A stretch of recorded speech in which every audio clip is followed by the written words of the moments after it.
ॐ आप्यायन्तु ममाङ्गानि वाक्प्राणश्चक्षुश्रोत्रम् अथो बलमिन्द्रियाणि च सर्वाणि सर्वं ब्रह्मोपनिषदम्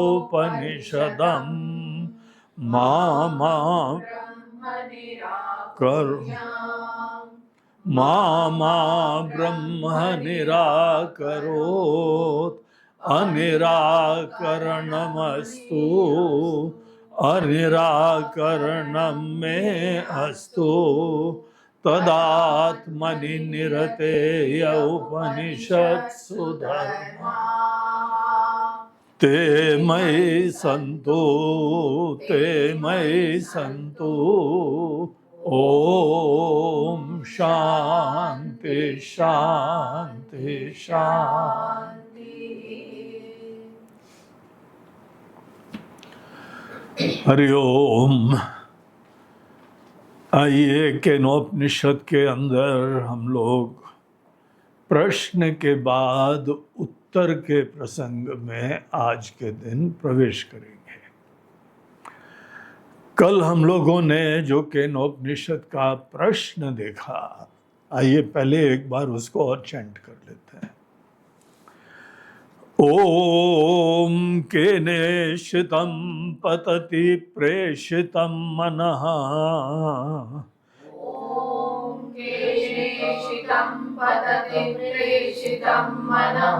केन प्राणः प्रथमः प्रैतियुक्तः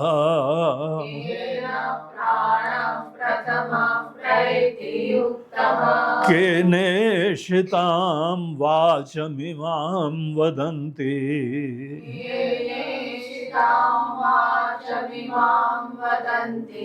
चक्षुश्रोत्रं कौ देवो युनक्ति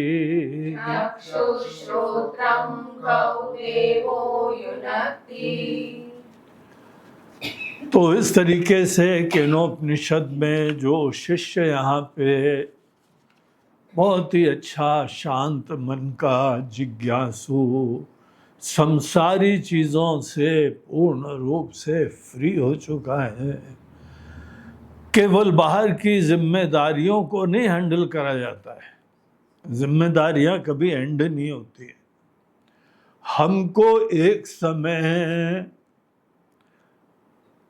कमर की चाबी पास ऑन करनी ही पड़ती। आप ये समझ लीजिए कि आदमी बिल्कुल रेडी हो गया हो, तैयार हो गया हो, तब जिम्मेदारियां पास ऑन करो। ऐसा जो है अगर विलंब हो रहा है तो आपके ही कुछ तौर तरीकों में कसर रह गई है। आपको बहुत समय मिला किसी को जो है तैयार करने के लिए। घर गृहस्थी बहुत इम्पोर्टेंट एक व्यवस्था संस्थान होती है। आपके बिजनेस, आपके प्रोफेशनल क्षेत्र बहुत इम्पोर्टेंट होते हैं और उसके लिए किसी को जो है वो तैयार करना चाहिए। आप तैयार अगर कर पाते हैं तो एक दिन जहां पर भी थोड़ा बहुत तैयार हो गया, उसके बाद आदमी सीखता है, अनेकों प्रकार की चीजें सीखता रहता है। तो ये जो है ना, उसका भी एक आनंद होता है, सीखने की चुनौती होती है, उमंग होता है। तो ये जो है ना पास ऑन कर देना चाहिए। उसके बाद कोई हस्तक्षेप नहीं करो। जब तक कोई पूछे नहीं आके, तब तक कोई जो है नाक नहीं गुजरनी चाहिए। फ्री हो। हर व्यक्ति की बुद्धि समर्थ होती है, मन समर्थ होता है, शरीर समर्थ होता है, ऊर्जा होती है, और सब लोग को अगर जिम्मेदारी दी जाए तो कोई ना कोई चीजें आदमी सीखने लगता है। लेकिन हमको भरोसा होना चाहिए अपनी शिक्षा पे, अपने संस्कार पे, और किसी के अंदर रुचि उत्पन्न करवानी चाहिए। अगर कोई तैयार नहीं हो रहा हो तो फिर किनारे कर दो, बंद कर दो, रिटायर होना सीखो। हमको जीवन में बहुत सारी और जरूरत आवश्यक चीजें होती हैं जो समझ नहीं होती है।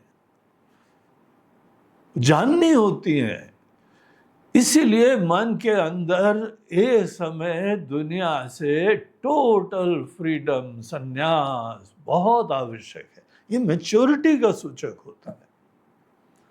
और आखिर दुनिया की सब चीजें अनित्य हैं, क्षणिक हैं।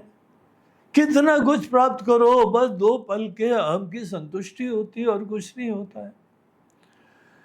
और 2 पल की संतुष्टि के लिए बहुत सारा जीवन, 3/4 जीवन लगा दिया, कोई कमी है क्या?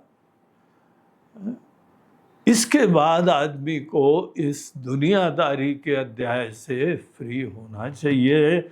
अगर जीवन का दिव्य सूक्ष्म रहस्य, अपना रहस्य जानना है तो ऐसे लोगों को देख के जो बिल्कुल बाहर की दुनिया से विरक्त हो और तत्व के ज्ञान के अलावा कोई चर्चा नहीं करे, वो हमारे लिए बड़े इष्ट होते हैं। ऐसे लोगों का हम आदर करते हैं, रास्ता देखते हैं। कोई तो है ऐसा, तो कोई खाने वाला, कोई पीने वाला, कोई घूमने वाला, कोई कुछ काम करने वाला, कोई प्रोजेक्ट लेने वाला, समाज सेवा करने वाला, परिवार के लिए उत्कर्ष करने वाला, तो बोलते हैं ये सब चीजें हैं, कोई प्रॉब्लम नहीं है, लेकिन अभी नेसेसरी मैच्योरिटी हुई नहीं है, अभी फल पका नहीं है। और जब तक हमारा संसारी दुनिया से मन टोटली फ्री नहीं होता है, दिल से भी, सपनों से भी, तब तक ये एक कटु सत्य है कि आप नहीं अपनी सच्चाई जान पाएंगे, न जीवन की न भगवान की।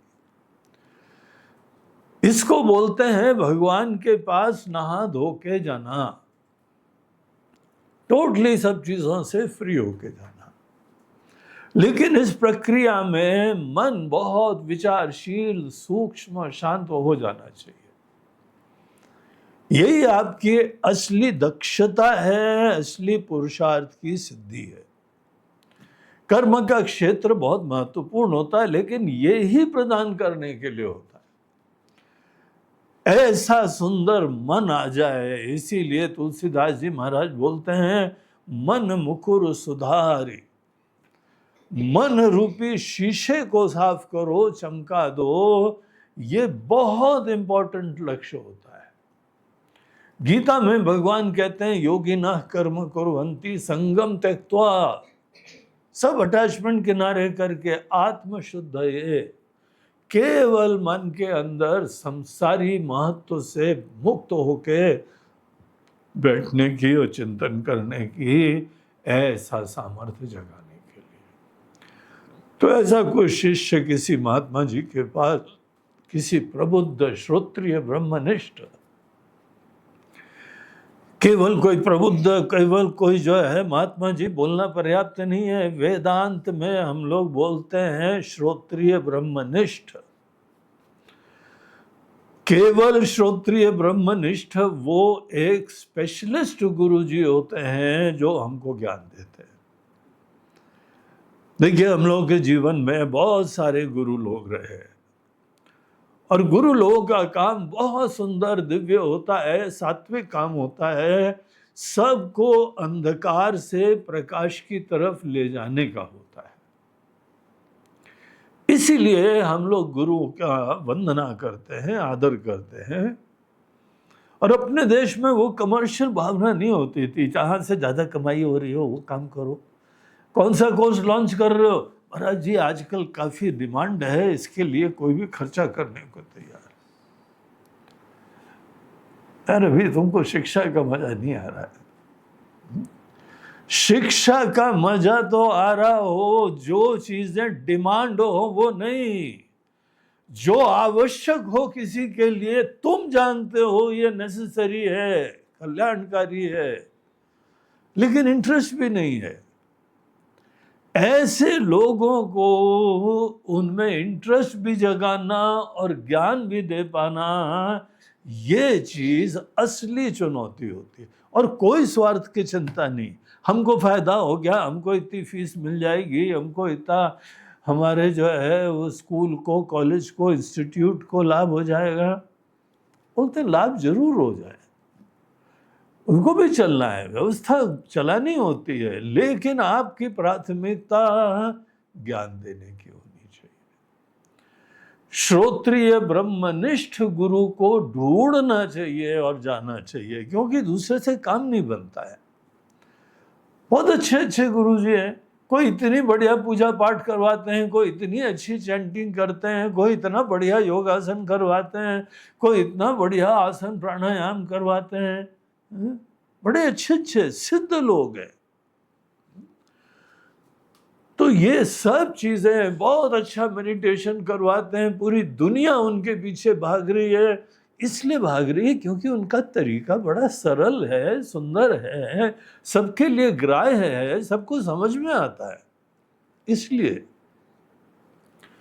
बाकी आप डिमांड एंड सप्लाई चलोगे ना तो आप दुकानदारी कर रहे हो। लोगों की डिमांड है, अरे दुकानदारी में यही होता है, जो भी चीज किसी के पास जाओ, स्वामी जी ये काफी चल रही है, इन थिंग है, बहुत प्रचलित है, ये इसकी डिमांड ज्यादा है। मैं बोला फिर तो हम बिल्कुल नहीं लेंगे भैया। दूसरों के विवेक से हम नहीं करेंगे, अपने विवेक से करेंगे। हम सोचेंगे, समझेंगे, विचारेंगे। इसीलिए शिक्षा वो चीज नहीं होती है जो यहां पे डिमांड हो उसकी सप्लाई कर दो। डिमांड क्या होती है? छोटी बुद्धि की क्या डिमांड होती है? उसके मन के अंदर कोई ना कोई प्रेरणा हो गई, देखा देखी में कोई संस्कार पड़ गया, महाराज जी हमारी भी इच्छा है, हमको भी दे दो। महाराज जी ध्यान करना है हमको। क्यों ध्यान करना है? ध्यान करने से हेल्थ अच्छी हो जाती है, ध्यान करने से मन शांत हो जाता है। ये कहीं पर भी देखो ध्यान से प्रारंभ नहीं होता है। अष्टांग योग में देखो ध्यान से प्रारंभ होता है क्या? यम नियम आसन प्राणायाम प्रत्याहार धारणा फिर ध्यान, और तुमको सीधे ध्यान करना है, क्योंकि तुम्हारे अंदर विवेक नहीं है, ध्यान का पोटेंशियल भी नहीं पता है। देखा देखी में फैसिनेट हो गए, वो प्रेरित हो गए और बस ध्यान से करना है। और खासकर ध्यान रखना, पूरे मेडिटेशन पोस्चर में बैठे तो फोटो खिंचवा लेना, तभी तो संतुष्टि होगी कि हम ध्यान कर रहे हैं। ये सब चीजें जो है ना बचपना होती है। आपको जीवन की सच्चाई जानने की उत्कंठा होनी चाहिए, कुछ करने कराने की नहीं। हमारे गुरुदेव श्रोत्रिय ब्रह्मनिष्ठ होने चाहिए। श्रोत्रिय मतलब वेदांत शास्त्र, यही वेदांत शास्त्र है जो प्रमाण है। वेदांतो नाम उपनिषद प्रमाणम, प्रमाण उसको बोलते हैं जो ज्ञान रिवील करने के लिए अपूर्व साधन होता है, डेफिनेट होता है, और दूसरा कोई दूसरा तरीका नहीं होता है जानने के लिए, उसको प्रमाण बोलते हैं। आत्मा के ज्ञान के लिए केवल वेदांत शास्त्र प्रमाण होता है। आपको एक चीज करनी चाहिए, प्रमाण मीमांसा। प्रमाण मीमांसा होती, पहले खूब चिंतन करो, राइट मीन्स क्या है, क्या कर्म राइट मीन्स है, क्या भजन राइट मीन्स है, क्या पूजन राइट मीन्स है, क्या ध्यान राइट मीन्स है, क्या योगासन राइट मीन्स है, क्या एकांत में जाना राइट मीन्स है। राइट मीन्स क्या होता है, ये बहुत इंपॉर्टेंट टॉपिक होता है। प्रमाण का चिंतन करना चाहिए, और प्रमाण चेंज होता है जो भी हमारे लिए प्रमेय विषय होता है। जिसको जानना हो उसके अनुरूप प्रमाण बदलता रहता है, और हर चीज का एक ही प्रमाण होता है। राइट मीन्स प्रमाकरणम, जो प्रमा मतलब ज्ञान डेफिनेटली उत्पन्न कर देता है आपके अंदर, उसको प्रमाण बोलते हैं। आत्म का ज्ञान, ब्रह्म का ज्ञान, जीवन के सच्चाई का ज्ञान, इसके ज्ञान के लिए हमारी आंख, हमारी नाक, हमारी बुद्धि, हमारी लॉजिक, हमारे अनेकों अनुमान, उपमान, प्रजम्पशन, कंपैरिजन, कोई चीज प्रमाण नहीं होती है। अनुभूति तो बिल्कुल प्रमाण नहीं होती है। प्रमाण होता है केवल कोई प्रबुद्ध ज्ञानी लोगों के शब्द, उनकी वाणी। और वो भी देखो, आदर तो सबको किसी ना किसी के प्रति होता है। हम लोगों को अनादिकाल से शब्द प्रमाण वेदांत या उपनिषद के रूप में हमारे ट्रेडिशन में फ्लो करता आ रहा है। पूरी दुनिया के लिए सौभाग्य है, इतनी दिव्य चीज है। तो ये प्रमाण वाक्य को कोई बहुत अच्छी तरीके से स्टडी करा हो, जानता हो, उसको हम लोग श्रोत्रिय बोलते हैं। किसी दूसरी चीजों से इंप्रेस मत हुआ करो, यही फोकस्ड रखो। आप किसी डॉक्टर के पास जाते हो, आप देखते हो ना, ये हार्ट स्पेशलिस्ट है, सर्जरी करानी है, उस चीज में स्पेशलाइजेशन है कि उसका नहीं है? नहीं तो होंगे, बहुत अच्छे अच्छे डॉक्टर हैं, सबको प्रणाम है, लेकिन हमारे काम के नहीं है। हमारे काम के श्रोत्रिय होते हैं। वेदांत का बहुत अच्छी तरीके से ज्ञान, विद्वत्ता होनी चाहिए, तो बाकी गुरु नहीं चलेंगे। कोई भी जो है ना, टीचर्स डे पे आप बाकी को भी लपेट लो, बोलो गुरुजी आपको भी प्रणाम है, और ABCD सिखाने वाले को भी प्रणाम है, 1 2 3 4 सिखाने वाले को भी प्रणाम है, म्यूजिक सिखाने वाले को तो अवश्य प्रणाम है। यार तुम क्या कर रहे हो? यहाँ पे वो जो ब्रह्म का ज्ञान देते हैं उनको क्लब कर रहे हो वो बाकी के साथ, just because Guru word common है। वो दे आर क्लास अपार्ट, बहुत अलग टाइप के होते हैं, बड़े एक्सक्लूसिव होते हैं, बड़े रेयर होते हैं, आपको बता दें। और बड़ी तलाश करनी पड़ती है तब कोई श्रोत्रिय मिलता है। और जो लोग बहुत अच्छी तरह विद्वान होते हैं वेदांत में, और डिग्रियों का मतलब नहीं है महाराज जी इन्होंने इस यूनिवर्सिटी से डिग्री प्राप्त करी, भैया सो सॉरी, यूनिवर्सिटी का वेदांत ज्ञान जो है ना किसी काम का नहीं, इंफॉर्मेशन प्रदान करता है और कोई फायदा नहीं होता है। हमने मिले, देखे, अच्छे अच्छे विद्वान लोग हैं, निष्ठावान हैं, लेकिन शब्द का अर्थ उनके हृदय में विस्फुरित नहीं हुआ है।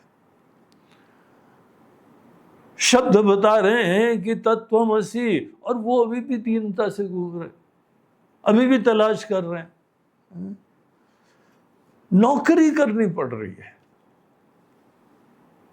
प्रोफेसरशिप करना लेना पड़ रहा है, टीचिंग की जॉब लेनी पड़ रही है, तो बड़ी विनम्रता से जल्दी जल्दी किसी को श्रोत्रिय मत समझ लो, बहुत धीरज से समझना पड़ता है। और जो लोग श्रोत्रिय मिले भी उनमें भी देखना पड़ता है वो जॉब वाले नहीं हो, ब्रह्मनिष्ठ हो, उनका आनंद ब्रह्म के ज्ञान में होता है, इसीलिए अपने अंदर अपने आप में संतुष्ट होते हैं, कृतार्थ होते हैं। कुछ चीजें हमको ये सब नोट करने के लिए बताया जाता है, ये मुंडको उपनिषद ने हमको बताया है। तद विज्ञानार्थम स गुरुमेवाभिगच्छे समित पाणि ही श्रोत्रियम ब्रह्मनिष्ठम। ऐसे गुरु को तलाश करो। और उसके अलावा ये गुरु जी जो है ना बहुत रह रहे हैं, मिल जाएं और उनके पास आपके लिए थोड़ा समय भी हो, फुर्सत में होता है। ये भीड़ वाले गुरु जी नहीं होते हैं, अनेकों हजारों लाखों लोगों को कमांड करते हुए, दिशा देते हुए, ऐसे गुरु जी के पास वेदांत का ज्ञान नहीं मिलेगा। ऐसे गुरु जी के पास कोई कर्म के लिए प्रेरक ज्ञान मिलेगा, कोई ना कोई भजन करने की प्रेरणा, कोई ज्ञान की प्रेरणा, कोई अनेकों सिद्धि की प्रेरणा। भीड़ में यही तो होता है। तो ये लोग बड़े रेयर होते हैं, बड़ा ढूंढना पड़ता है, बड़े संतुष्ट होते हैं, अपने आप को एडवर्टाइज ही नहीं करते हैं, कोई इंटरेस्ट ही नहीं है। उसने तारीफ करी, इसने तारीफ करी, बोलते बहुत अच्छी बात है, उसको कुछ दिखाई पड़ा, अच्छा ही बातें सुनाई पड़ी। हमको दूसरे की तारीफ से लेना देना ही नहीं है, हमको केवल अपने गुरु के तारीफ से और अंततः अपने अंदर तत्व के ज्ञान से ही लेना देना होता है और किसी से नहीं लेना देना होता है। ऐसे गुरु के पास हमारे लिए फुर्सत भी, और वहां पर भी फुर्सत जो है ना, कोई भी रिलेशनशिप, ये रिलेशनशिप है, बहुत घनिष्ठ संबंध है, इस संबंध को बनाना पड़ता है। आपको शादी ब्याह करना है कोई संबंध के लिए, आपको कितना महत्व होता है ना। किसी से परिचय हो, धीमे धीमे कोर्टिंग हो, धीमे धीमे अन्योन्य विचार जाने, फिर जीवन भर साथ निभा सकते हैं कि नहीं, इसको जीवन भर झेलना है, क्या झेल सकते हो, तो देखना पड़ता है ना।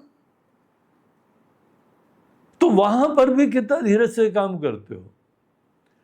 ये बहुत घनिष्ठ संबंध है, और ये संबंध के अलावा हमारे पास कोई चारा नहीं है। इसीलिए जी जान लगा के एक श्रद्धा, भक्ति, प्रेम और पूरे विश्वास का संबंध बनाओ।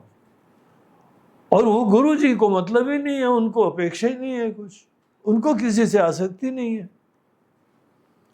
हाँ, ज्ञान देने के लिए उनके अंदर उत्साह है, किसी जिज्ञासु को देख के बहुत प्रसन्नता होती है। तो ऐसे किसी गुरु के पास कोई शिष्य पहुंच गया और उनके बीच में ये संवाद हो रहा है।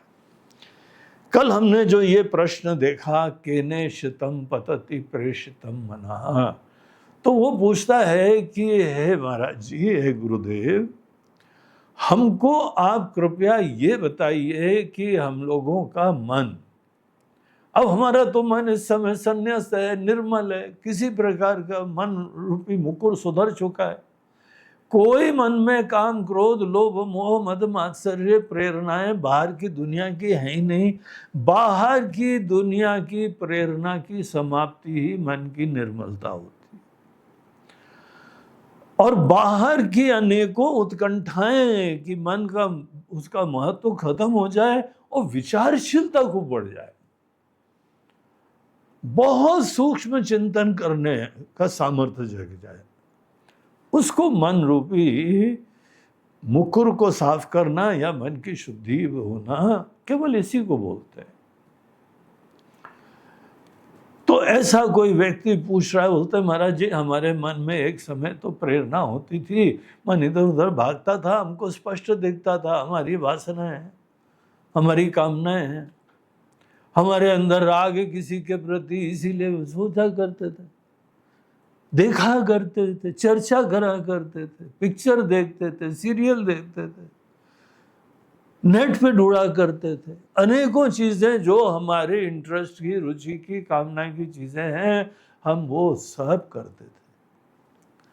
तो उस समय स्पष्ट था कि हमारी कामना के वजह से मन भाग रहा है,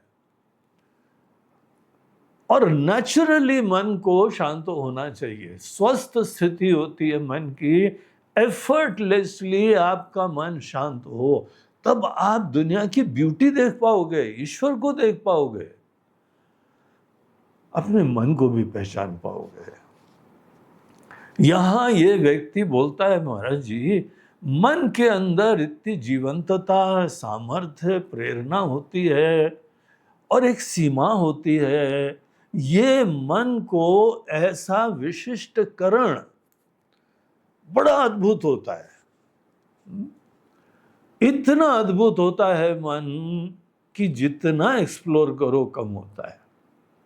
विवेक चूड़ामणि में तो शंकराचार्य जी बोलते हैं, मन ही माया है, सब प्रकार का सृजन कर पाता है, जो भी रचना करनी है सभी मन करता है। और आगे चल के वेदांत तो बोलते हैं कि आपकी जो भी सृष्टि है ना, सब सृष्टि आपकी दृष्टि के ऊपर निर्भर है, इतना अद्भुत मन होता है। तो मन के सामर्थ्य बहुत सारे होते हैं और अनेकों प्रकार के पोटेंशियल होते हैं, और मनुष्य का मन, उसके अंदर सामर्थ्य बाहर की चीजों का कॉन्शियस होने का और स्वसंवेदना उत्पन्न करने का, सेल्फ कॉन्शियस होने का, ये भी सामर्थ्य स्पेशल होता है। जितनी मनुष्य के अंदर सेल्फ कॉन्शियसनेस उत्पन्न करने का सामर्थ्य होता है, उतना किसी के अंदर नहीं होता है। यही मनुष्य की विशिष्टता होती है। तो ये मन को जिसने भी बनाया है इतना जीवंत है। हम लोग ने जब सृष्टि के बारे में पढ़ा तो पता लगता है मन माया के गुणों से बनता है। माया के 3 गुण होते हैं, ये सात्विक, राजसी, तामसी। इन्हीं से जो है ना पूरी दुनिया निर्मित होती है। और ये माया, ये प्रकृति, ये अपने आप में जड़ होती है। उसके अंदर कोई सामर्थ्य नहीं होता है। उसको कहीं ना कहीं से ये आशीर्वाद प्राप्त होता है। अगर कोई कार चल रही हो, आपको दिखाई पड़ रही है, जड़ वस्तु है, मशीन से बनी हुई है, अनेकों लोहे के उसके जो है पार्ट्स हैं, कवर हैं, बॉडी है, और वो चल रही है। जब भी कोई जड़ चीज काम करे तो उसके पीछे डेफिनेटली कोई ना कोई, कहीं ना कहीं चेतन एंटिटी होती है। ये प्रश्न है महाराज जी। हमारा मन, हमारे अंदर ये सत्व गुण से बना हुआ अंतःकरण होता है। रजोगुण से बने हुए हमारे जितने भी प्राण होते हैं, और तमोगुण से बना हुआ हमारा शरीर होता है। ज्ञान इंद्रियों में भी सत्व गुण का अंश होता है। हमारे अंदर कर्म इंद्रियां हैं, वो रजोगुण की वजह से बनती हैं, सब गुणों से। इसीलिए गीता में एक जगह भगवान बोलते हैं, गुणा गुणेषु वर्तन्ते इति मत्वा न सज्जते। अगर आदमी पूरे क्रिएशन को बहुत अच्छी तरह से देखे, उसकी जेनेसिस, उसकी उत्पत्ति को देखे, सब माया के 3 गुणों का खेल चल रहा है। गुणा गुणेषु वर्तन्ते, एक गुण दूसरे गुण के अंदर वो खिलता रहता है। ये दृश्य दुनिया का रहस्य है। हमारे अंदर एक प्रश्न ये है कि ये जड़ चीजों को कौन जीवंत कर रहा है, कौन एनलिवन कर रहा है, उसकी जो है अस्तित्व, उसके अंदर चेतना, ये सब चीजें कौन प्रदान कर रहा है। अगर आप जो है ना विज्ञान के अंतर्गत देखेंगे, वैज्ञानिक, डॉक्टर्स, साइंटिस्ट लोग, एक बहुत बड़ा सेगमेंट है उनमें, वो लोग यही सोचते हैं consciousness is a product of matter. यहाँ हमारे भी एक न्यूरोसर्जन है जिनसे कहीं ना कोई चर्चा भी होती है, कुछ गाइडेंस भी होता है। उनसे भी हमने पूछा कि डॉक्टर साहब, ये जो हम लोगों का माइंड होता है, इसमें चेतना भी होती है, ये कैसे उत्पन्न होता है? तो उन्होंने बोला कि ब्रेन से। हमारे ब्रेन के वजह से माइंड होता है, और ये सब केवल ब्रेन की ही विशिष्टता है। बहुत अद्भुत होता है, हाइपोथैलेमस होता है, और ये होता है, वो पूरा उन्होंने जो है डिटेल बताया। तो जो एक भौतिकवादी होते हैं वो लोग प्रमाण पूर्वक बात करते हैं, ये अच्छी बात होती है। तो उन्होंने स्टडी करी और देखा कि अगर इस मशीन को थोड़ा सा हम हिलाते हैं, यहाँ डिस्टर्ब करते हैं, आदमी के विचार भी प्रभावित होते हैं, जागृत स्वप्न सब चेंज हो जाता है। अगर थोड़ा बहुत जो है ये औषधि देते हैं तो आदमी बेहोश हो जाता है। ऑपरेशन के लिए एनेस्थीसिया करते हैं। तो ये सब चीजें उनके पास जो प्रमाण है उसके हिसाब से हमारे मन में जो जीवंतता है, जो लाइफ है, जो कॉन्शियसनेस है, वो मैटर का ही प्रोडक्ट होता है। यहाँ पे वेदांत में ये चीज हम लोग स्वीकार नहीं करते हैं। देखिए, मैटर तो बाद में बना है ना, मैटर को बनाया किसने? इसी मैटर के इंटरैक्शन से अनेकों जो है वो ज्ञान, चेतना सब उत्पन्न हो रहा है। ऐसी अद्भुत चीज बनाई किसने? अपने आप में बन जाती क्या? जड़ चीज तो जड़ है, जड़ चीज स्वतः अनेकों चेतन का निर्माण कर देगी।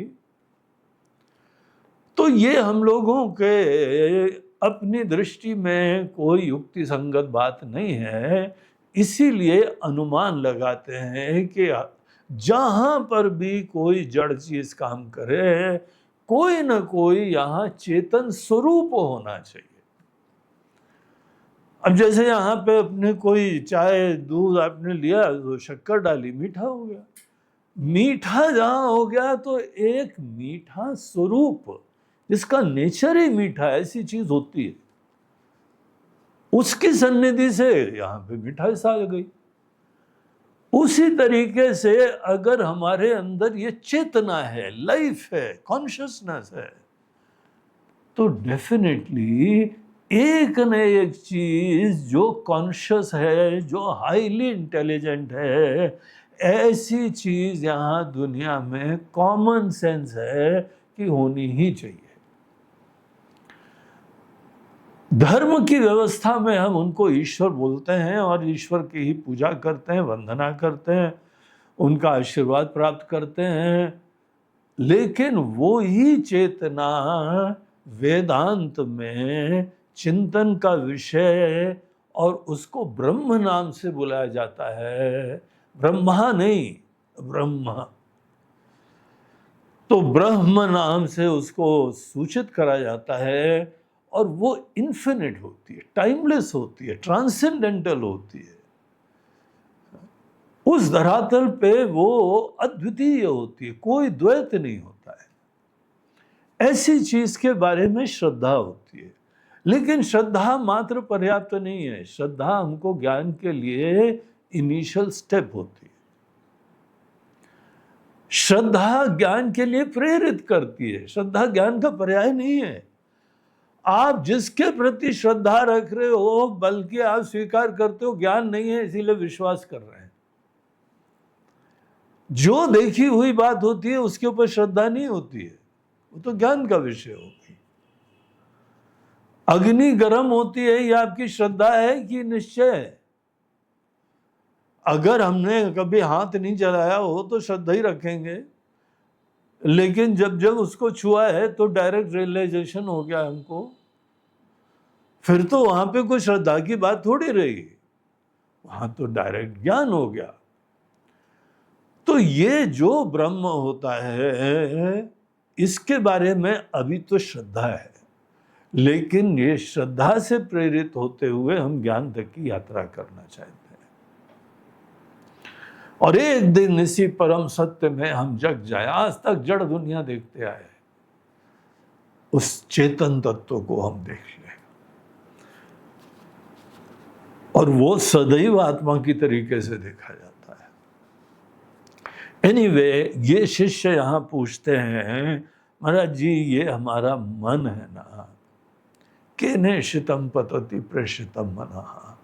मन किसके द्वारा इच्छित, किसके द्वारा प्रेरित, किसके द्वारा संकल्पित, मन जो है वो मन होता है। केने शिताम वाचम इमाम वदंती, हमारी वाणी बोल पा रही है वो किसके, कौन सी चेतन चीज है, कहाँ है, कैसी है, हमको देखना है। वो शब्द हमारे लिए पर्याप्त नहीं है, हमको उसका साक्षात्कार करना है। केने शिताम वाचम इमाम वदंती, केन प्राण प्रथम प्रैति युक्तः। ये जो प्राण, एनर्जी, ऊर्जा, इतनी अक्षय ऊर्जा कहाँ से आती है, कौन उसको सस्टेन कर रहा है? और ये चक्षु श्रोत्रम गौ देवो युनक्ति, हमारी जो चक्षु है, श्रोत्र है, हमको पता है कोई ना कोई यहाँ है, लेकिन हमको जानना है महाराज जी। अब शब्द पर्याप्त नहीं है, हमको उसका दर्शन करना है। वो यही कि हमारी की कहानी है, हमारा ही मन है, हमारी इंद्रियां हैं, हमारे प्राण हैं, हमारी वाणी है। तो डेफिनेटली उनका आशीर्वाद बहुत निकट है, सतत हमको अनुग्रहित कर रहे हैं। ऐसा लगता है कि ये पूरी मशीन के पीछे वो बैठे हुआ है एंटिटी, क्योंकि मशीन चल रही है, आप सुन रहे हैं, देख रहे हैं, चल रहे हैं, घूम फिर रहे हैं, यहीं पे है। लेकिन देखो अभी दिया तले अंधेरा, जीवन भर इनका आशीर्वाद लेते आए, अभी तक पता ही नहीं हमको।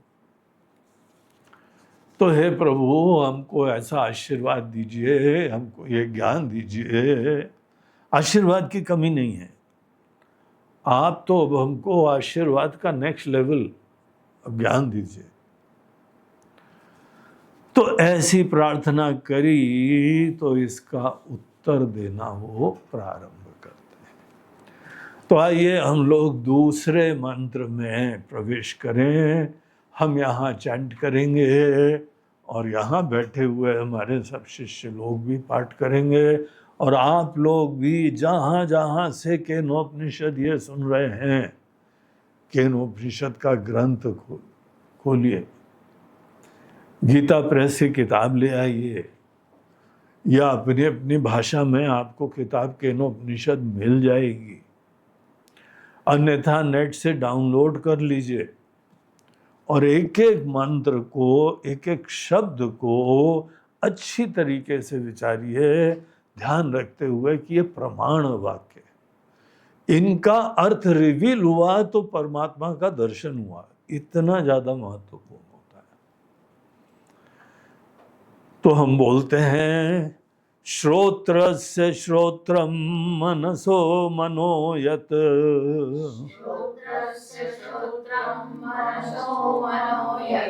वाचो ह वाचम सौ प्राणस्य प्राणः,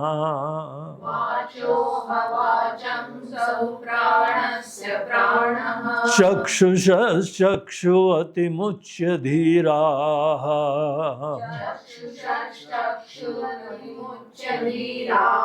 प्रेत्यास्मान् लोकात् अमृता भवन्ति।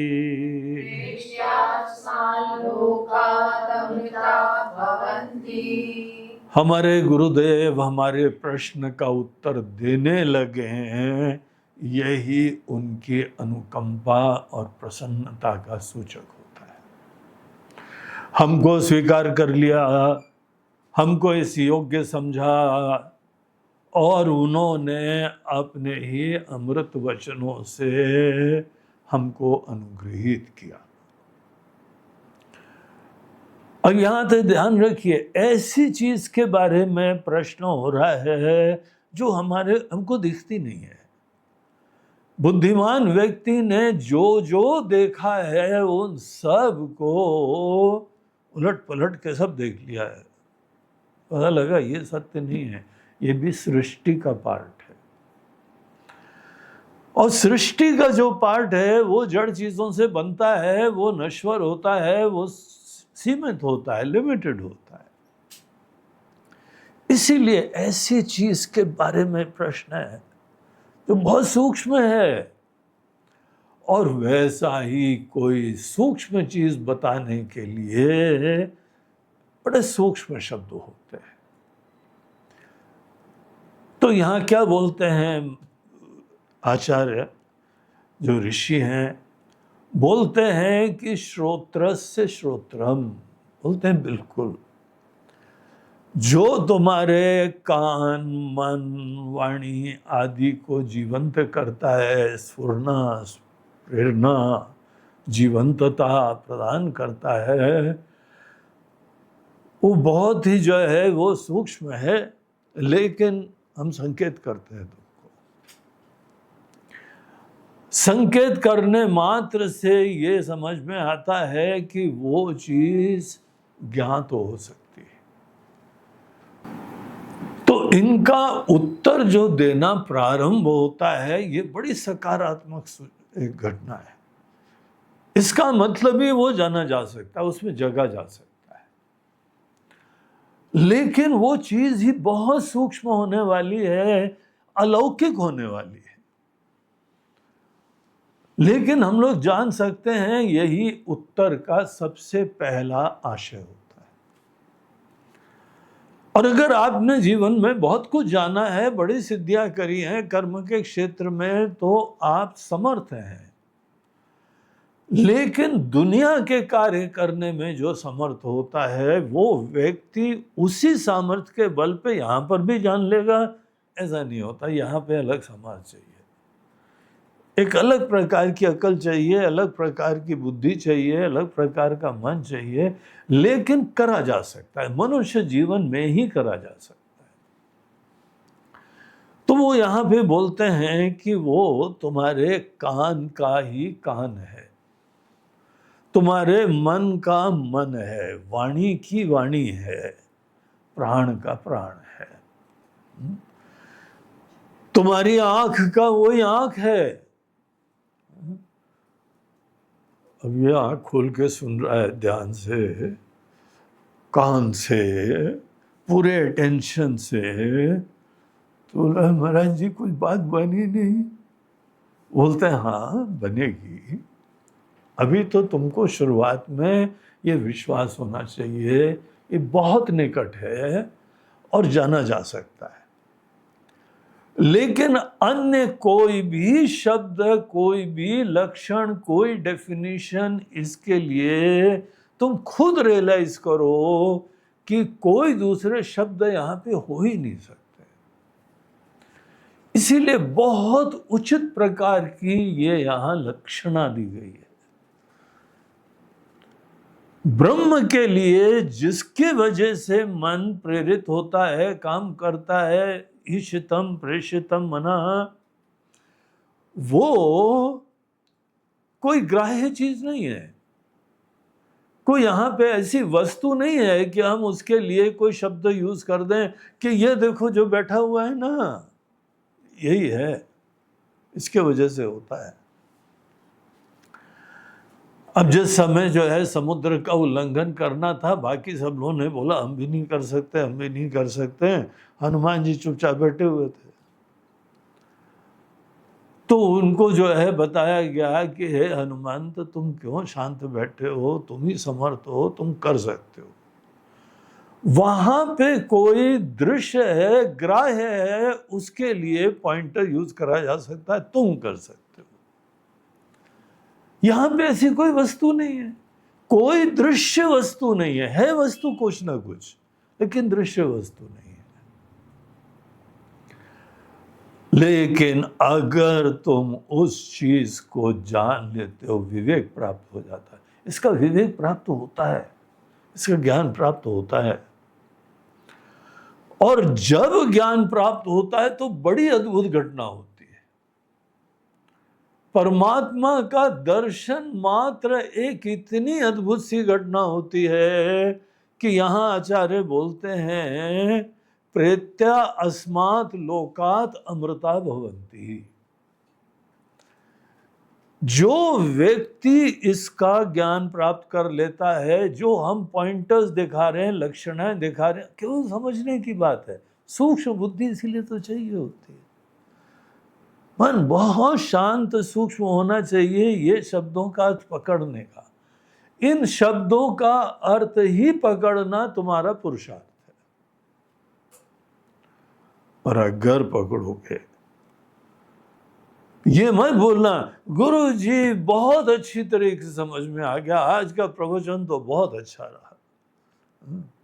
ऐसे अनेकों श्रद्धालु लोग हैं जो फीडबैक देते रहते हैं हमको, तो हमको भी अच्छा लगता है कि हाँ भाई कुछ कम्युनिकेशन हो रहा है, कुछ संवाद हो रहा है। लेकिन अगर किसी ने बोला बहुत अच्छी तरह समझ में आ गया है, तो हम निर्णय करते हैं इसको समझ में नहीं आया, क्योंकि जो ज्ञान का विषय होता है वो आपके अंदर अच्छी तरीके से दुनिया के किसी विषय की तरीके से वो ग्राह्य ही नहीं होता है। उसमें जगने के लिए अपना अस्तित्व, जीव भाव ही समाप्त करना होता है, तब जाके उसमें जगते हैं। एनीवे, यहां पर एक बात चौथी लाइन में वो क्या कहते हैं आचार्य, ये ऋषि, इसको पहले देख लें, फिर हम लोग एक एक शब्द के ऊपर डिटेल में भी देखेंगे। वो बोलते हैं कि जो भी ये धीराहा, जो विवेकी, यहां पे जो नित्य और अनित्य दो चीजें हैं, एक चेतन है, एक जड़ है। एक सत है, एक असत है। ये दो चीजों का प्ले चल रहा है, एक जड़ है, एक चेतन है। ये दो चीजों का प्ले ही लाइफ होती है। अब जड़ चीजों में इतनी वैरायटी, इतनी विविधता, इतनी उपयोगिता, इतने काम की चीजें व्यवहार के लिए होती हैं, हम लोग जड़ चीजों से ही मोहित हो जाते हैं। इसीलिए जड़ चीजों में, जैसे बच्चे लोग खिलौने खेलते रहते हैं ना, हम लोग जड़ चीजों में खेलते रहते हैं। और जो व्यक्ति जड़ चीजों का ही चिंतन करता है, उसी में रमता है, उसी की भावना होती है, उस व्यक्ति के बुद्धि को भी जड़ कहा जाता है। तुम्हारी बुद्धि जड़ तक ही जाती है।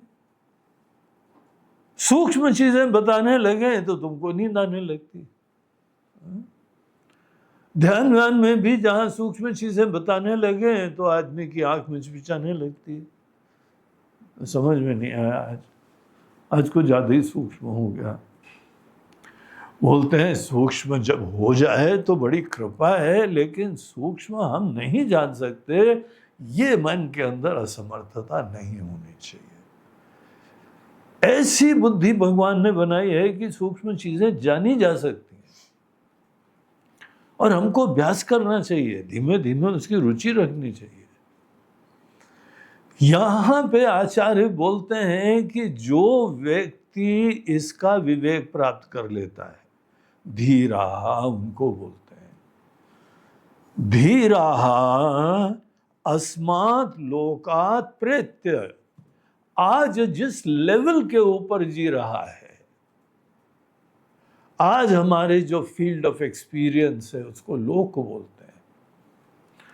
लोक जो है हमारे ही एक धरातल को बोलते हैं। इस पैराडाइम में हम विराजमान हैं, जहां पे एक कर्ता है और एक कर्म है, एक दृष्टा है, एक दृश्य है, एक ज्ञाता है, एक ज्ञेय है, और अलग अलग हैं। हम जीव हैं, ये जगत है। अगर किसी व्यक्ति को एक जीव अलग दिख रहा है, जगत अलग दिख रहा है, दृश्य अलग दिख रहा है, दृष्टा अलग दिख रहा है, ये एक लोक है, एक फील्ड ऑफ एक्सपीरियंस है।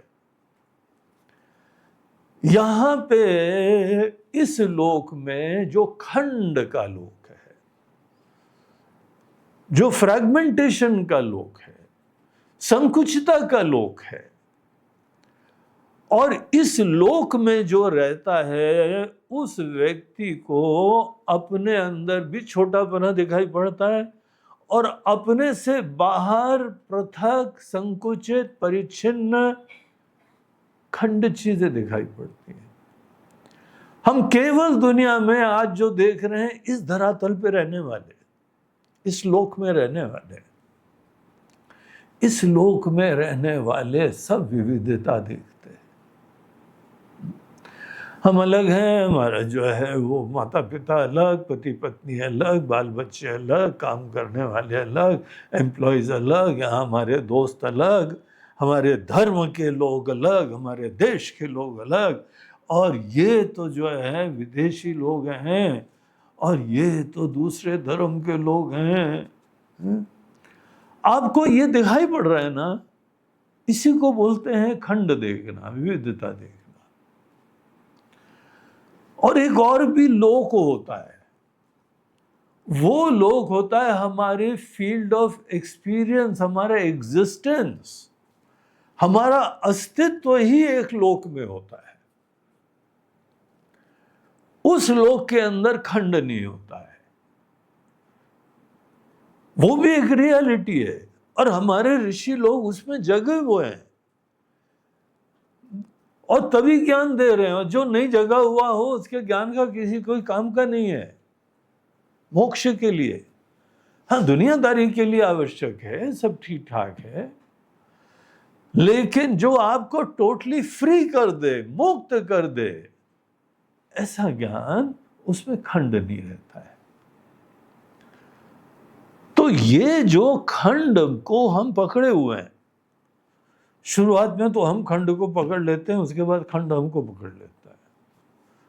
ऐसी भावना, ऐसा तादाद में, ऐसी तन्मयता, ऐसी महत्व की बुद्धि हमको बाहर की दुनिया, लोग, अनेकों विविधता, एक्सपीरियंसेस, भोग, ये सब चीजें होती हैं कि उसके बाद तो सपने में भी जाओ तो यही सब चीजें आती हैं। सपने में वो चीजें आती हैं जिन्होंने आपको पकड़ लिया है, संबंध इतना घनिष्ठ हो गया है। जागृत में वो सब आता है जिसको हम पकड़ते हैं। सपने में वो आता है जिनके प्रति ऐसी भावना हो गई है, अब उन्होंने हमको पकड़ लिया है। तो हमारे जीवन में केवल खंड खंड खंड खंड का जीवन बंधन का जीवन होता है। खंड का जीवन संसारी जीवन होता है, सीकिंग होती है। संसार मतलब सम्यक शरणम, बहुत अच्छी तरीके से तलाश की ट्रिप के ऊपर जो लगा रहता है उसको बोलते हैं सम्यक शरणम। आप बचपन से अभी तक देखिए, बिल्कुल ऑब्जेक्टिव होके, तटस्थ होके, सतत कुछ ना कुछ तलाश करते रहते हैं। सतत किसी न किसी चीज की खोज लगी रहती है। एक चीज समाप्त हुई, उसके उपरांत तब उस लेवल के ऊपर जगना, ये वस्तु प्राप्त करना, ये पद प्राप्त करना, ये खुशियां प्राप्त करनी, ये प्रतिष्ठा प्राप्त करनी, ये आराम प्राप्त करना, और सब चीजें हमसे बाहर, सब चीजें हमसे दूर, अलग। अपने से अलग कोई न कोई सिद्धि प्राप्त करते हैं, और क्योंकि मन के अंदर उसकी बहुत वैल्यू और उत्कंठा हो गई है, इसीलिए थोड़ी देर के लिए प्रफुल्लता हो जाती है, हर्ष होता है, और इस तरीके से हमको बड़ी खुशियां मिलती हैं। वो खुशियां ज्यादा देर तक नहीं टिकती हैं। अनित्य चीजों से जब जब सुख प्राप्त होता है, वो सुख भी अनित्य होता है। थोड़ी देर का सुरूर रहता है, उसके उपरांत फिर चला गया, फिर नया लक्ष्य रखो, फिर उसकी प्राप्ति करो। ये अंतहीन कहानी होती है। इस लोक में, मनुष्य लोक में, खंड के लोक में जो भी रहता है, उसमें भेद होता है, उसमें खंड होता है, उसमें तलाश होती है, और कभी समाप्त नहीं होता है। इसीलिए कहा जाता है संसार जो है ना, जन्म जन्मांतरों तक चलता है और स्वतः कभी नहीं खत्म होएगा। इसका जो बेसिक आधार है वो ये है कि हम छोटे, हम संकुचित हैं। अपने बारे में एक बार छोटे पने का निश्चय हो गया, फिर उसके बाद तो फोकस बाहर रहता है। इसको आप क्वेश्चन भी कहां करते हो, इसको सोचते भी नहीं हो। हमारी संकुचितता, हमारी परिच्छिन्नता, हमारे लिमिटेशंस, हमारी नश्वरता, इसको थोड़ी, ये तो ग्रांटेड हो गया, ये तो निश्चय हो गया है। और अब तो यहाँ इतनी वैरायटी है कि ये देखें, वो देखें, यहाँ जाएं कि वहां जाएं, ये खाएं कि वो खाएं, कोई अंत नहीं है।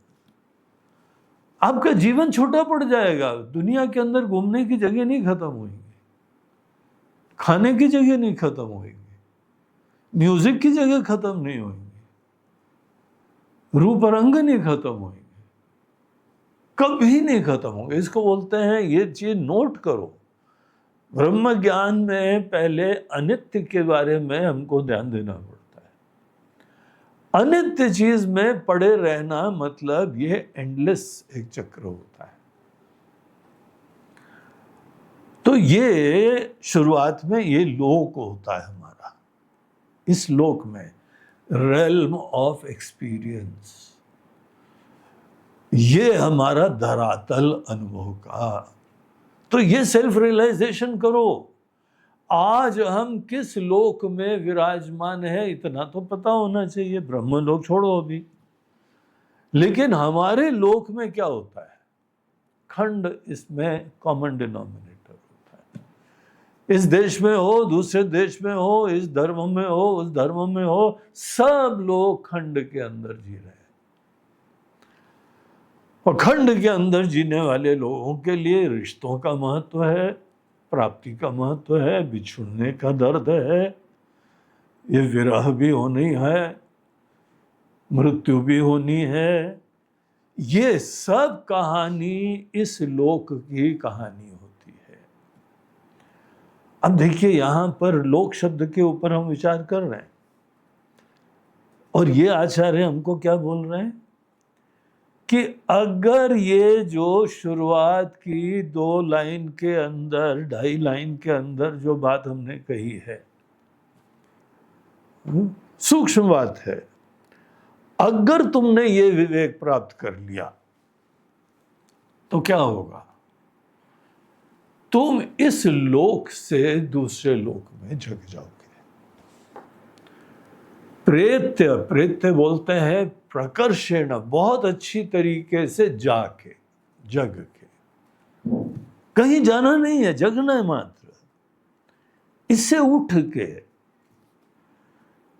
इस लोक से ये भेद वाले लोक में, खंड वाले लोक में, विविधता वाले लोक में जो हम खड़े हैं, इससे ऊपर उठ के,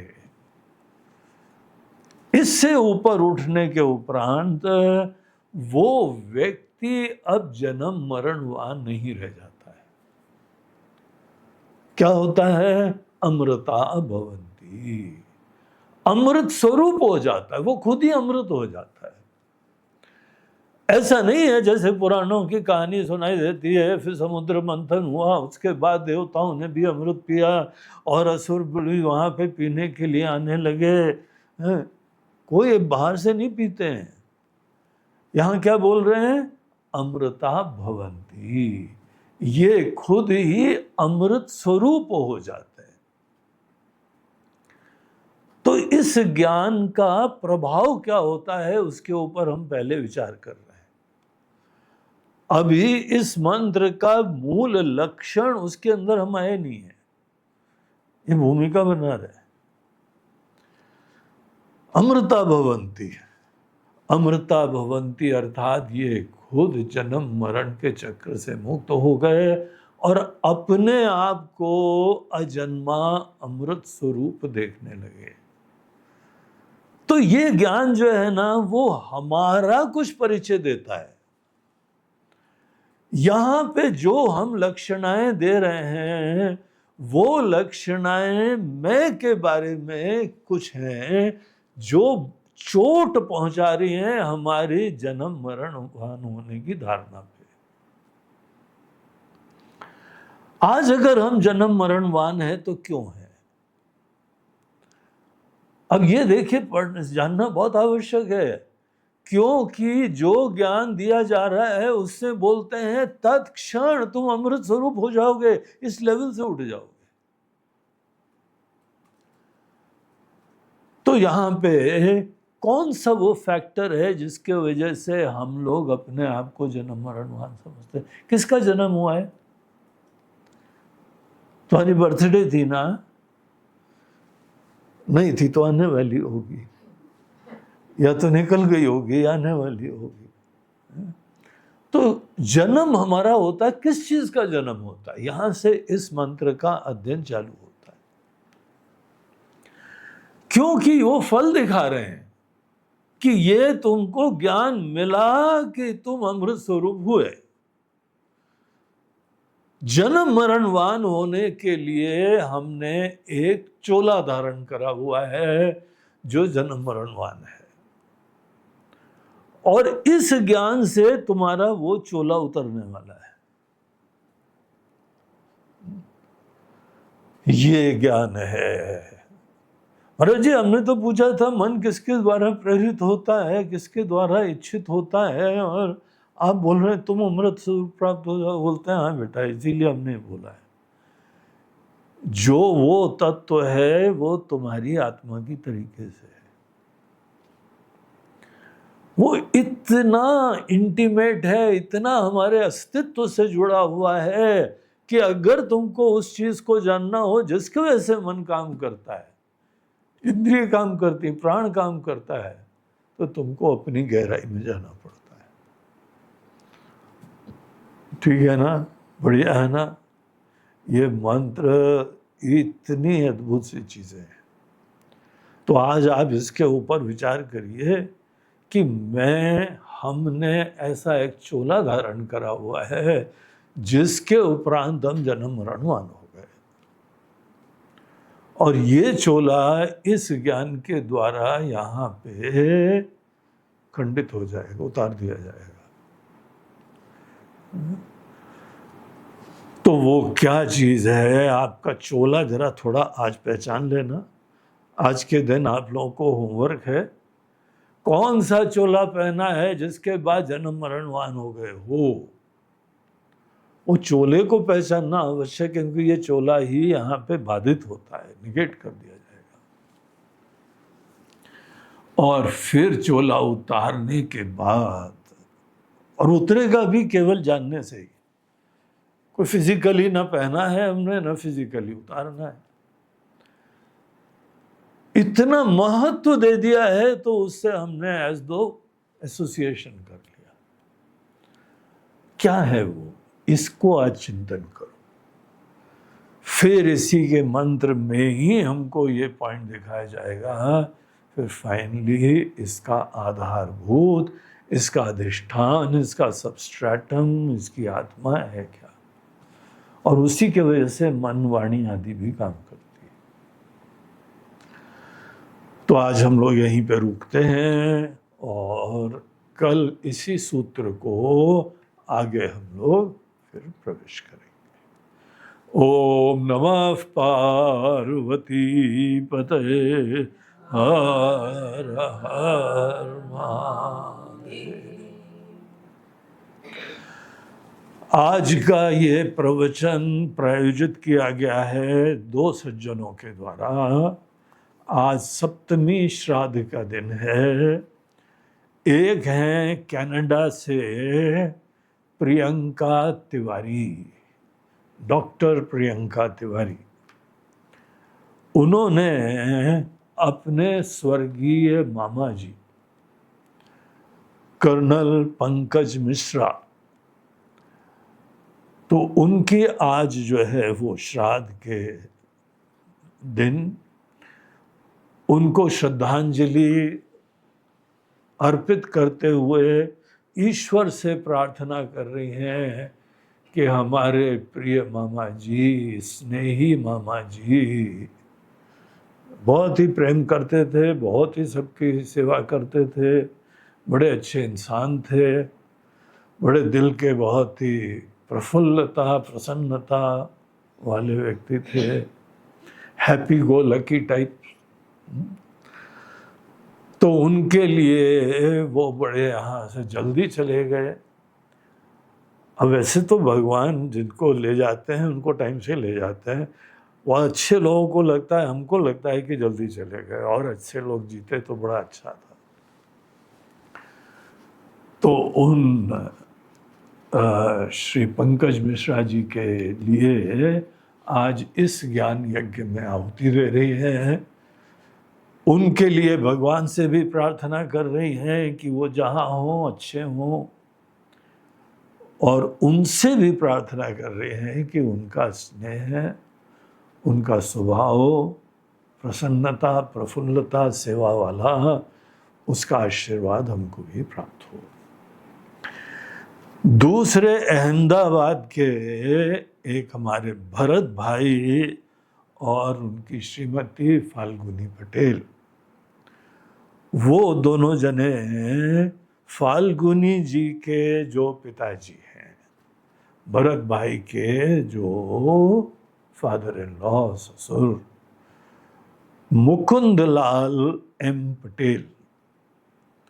तो मुकुंद भाई उनका भी स्वर्गवास हो गया था, और फाल्गुनी बहन जो है वो उनके लिए ही आज भगवान से पूजा कर रही हैं, इस ज्ञान यज्ञ में आहुति दे रही हैं कि हमारे स्वर्गीय पिताजी जहाँ पर भी हो, जैसे भी हो, वो सुखी रहें, ईश्वर की कृपा उनके ऊपर बनी रहे, वो अपने इस जन्म जन्मांतरों की यात्रा पे एक पथिक की तरीके से निकल गए।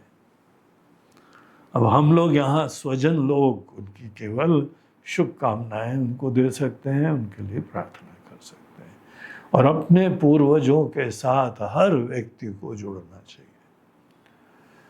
वो हमारी जड़ें होती हैं।